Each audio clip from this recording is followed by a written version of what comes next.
For a large sector of the retro gaming community, Super Mario 64 is looked back on as one of the greatest games of all time. Released as a launch title for the Nintendo 64 in September of 1996, it flew off of store shelves, selling almost 12 million units, making it the highest selling game on the platform and brought video games into the third dimension. Before Super Mario 64, most games were constructed primarily of 2D sprites with the occasional 3D polygons in games that supported the Super FX chip for the Super Nintendo, such as Star Fox or Yoshi's Island, or the one game that used the Sega Virtual Processor for the Sega Genesis or the Mega Drive, that being Virtua Racing. So seeing that giant 3D Mario head you can mash up on the title screen, or seeing Mario pop out of the warp pipe into a new world at the beginning of the game would go on to blow people away and inspire not only a new genre of games, but set the standard for what gaming would be in this new 3D world. But what about me? As someone born too late to experience it in its heyday and playing countless 3D titles before touching Super Mario 64, how does it hold up in our modern era of gaming? Is it the generation-defining classic it's made out to be? Is it a poorly aged slog that should only be looked at through the rose-tinted glasses of nostalgia? Is it somewhere in the middle? I wanted to get to the bottom of this, so I hopped into the world of Peach's Castle to find out for myself. Hi, my name is Zach, but you can call me Tilted, and I'm a retro game enthusiast who's found myself in a rut for years of going back to familiar games over and over, stunting my expansion into new games and hindering me from appreciating new and exciting experiences. The past few weeks, I've been making my way through my first playthrough of Super Mario 64, and these are my thoughts on everything I went through as I made my way through Mario's first 3D adventure. As soon as I had control of Mario, I immediately started running and jumping around, because that's what this game's all about, and what it does best. The movement, for the most part, is incredibly smooth, and jumping is fun and fluid, and with all of these wide open spaces to explore in the early areas, it really sets the stage to learn how Mario moves and can interact with the world around him. This is the bread and butter of the game, and with how solid it is no wonder that this game is the standard bearer for 3D platformers to this day. Mario's fun to control, and that's the most important factor in making a game like this good. However, controlling Mario wouldn't be any fun if the stages in which you control him weren't fun as well. Luckily, Super Mario 64 doesn't disappoint in that department either. The stages are varied, and with the type of stages rarely repeating, there's always something fun and new to see and navigate through. From the grassy plains of Bob-omb Battlefield to the desert of Shifting Sandland, or even inside of Peach's grandfather clock in Tick-Tock Clock, I was always excited to unlock the next area and see what the next batch of stages had in store for me. Even with the multiple snow or water levels, they all had their own vibes and gimmicks to explore, and it kept the game from feeling samey or repetitive.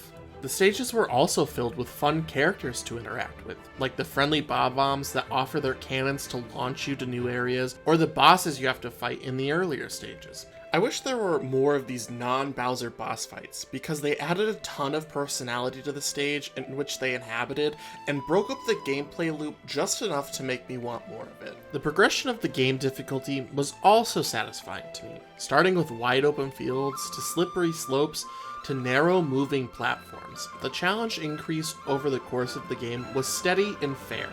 I never felt like there was a huge difficulty spike or an insurmountable obstacle in my way. Some things were hidden a little too well, and my chat had to help me out, but for the most part, nothing too egregious.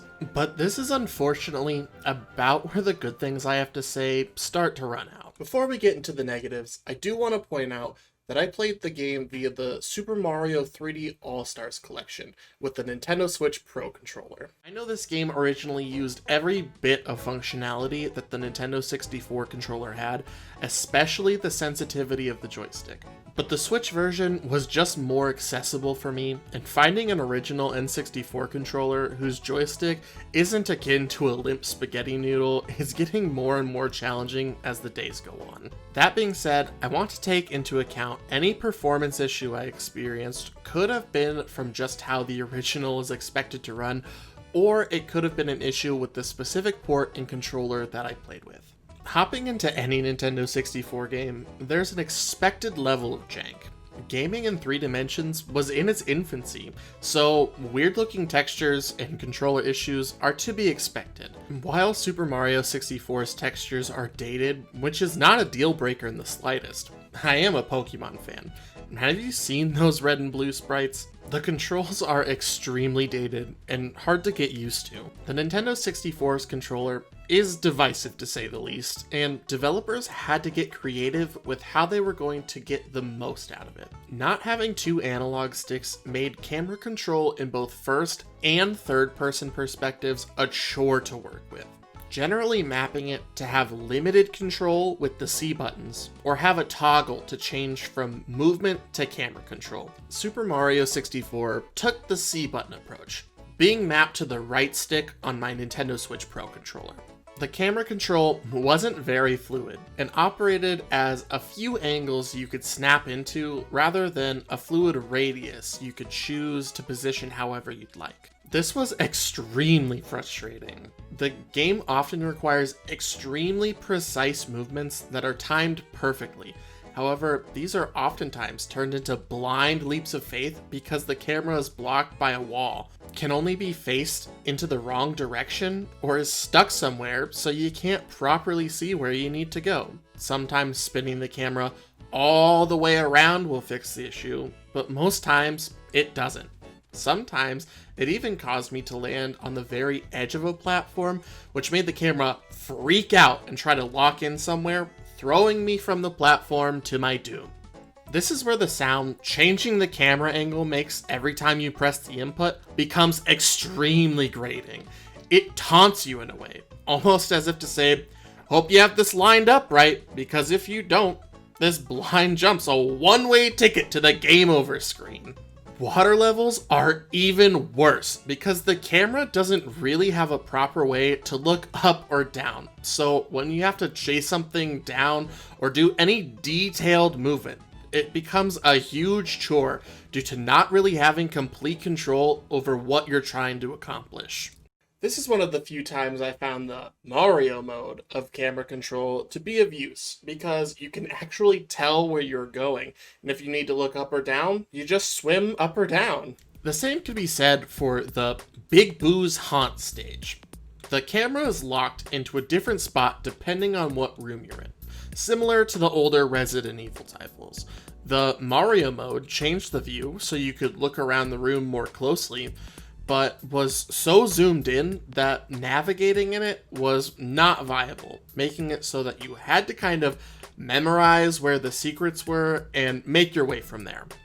This led to an instance where I was trying to make my way to the upstairs balcony for a star.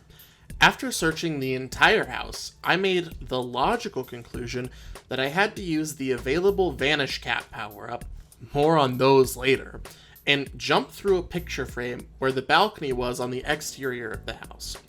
This didn't seem unreasonable because you had to do this in a few other areas to get stars or find other secrets. After trying for about a half an hour, someone in stream chat told me that what I was doing was pointless, and I had walked past the rail path multiple times. It was just out of view of the camera. This seems like an unreasonable expectation for someone to find with the way the camera was implemented in this stage, and was kind of a breaking point for me with this entire system. I had kind of grinned and bore it up to this point, but became outwardly frustrated after.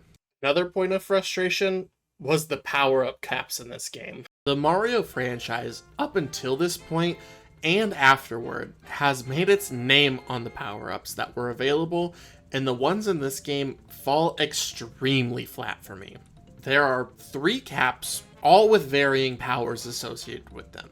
The metal cap allows you to sink and walk underwater, the vanish cap, which allows you to walk through certain walls, and the wing cap, which allows you to fly. These powers are at best limited in what they can do, and at worst so unwieldy to use that I actively avoided any star or bonus I could have gotten while using them. The Vanish and Metal caps live in this first camp. They only pop up a handful of times, and with the limited time the game gives you per use, I kind of beelined for whatever I was going for. They weren't offensive, but weren't necessarily memorable either. The wing cap, on the other hand, was a complete disaster in almost every aspect. It suffers from the same camera issues that the swimming does, and the means of propelling yourself are so completely asinine that at a certain point, I just refused to interact with it and pass on anything that required it to obtain. The flight mechanic involves less flying and more falling with style. That wasn't flying, that was falling with style. Gliding up and down with an inconsistent boost, making gathering items nearly impossible.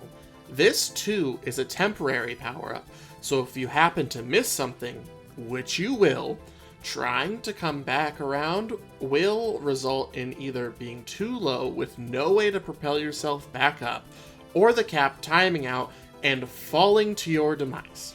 I feel like if the propulsion mechanic was changed to be more bird-like so you could more easily control your altitude, this would have been one of my favorite mechanics in the game.